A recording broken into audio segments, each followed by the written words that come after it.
Hello mga mi, flex ko lang ang aking mga tanim na halaman. Yes, hindi siya mga namumulaklak. Instead, nagtanim ako mga mi ng herbal.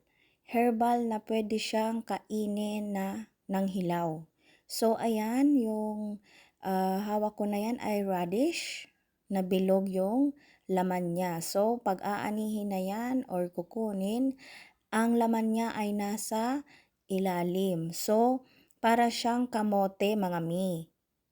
And then yung iba naman ay kinakain yung dahon. Yes mga mi, yung mga Arabic ay kinakain nila yung dahon na yan. And meron din ako dyan tanim na siling labuyo. Yan mga mi, tumubo na siya at ang buto na yan ay galing pa sa ibang bansa. So, hindi ko siya mga mi ma-recognize. So, ayan, ipinakita ko yan sa aking jusawa at tinanong ko siya kung ano nga ba itong herbal na to kasi siya ang nakakaalam kung anong herbal yan. Kasi mga mi, ang buto na yan ay galing pa sa Dubai, dala-dala ko ng pag-uwi ko sa Pilipinas.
So, ayan mga mi, nakita nyo ang aking mga alagang halaman.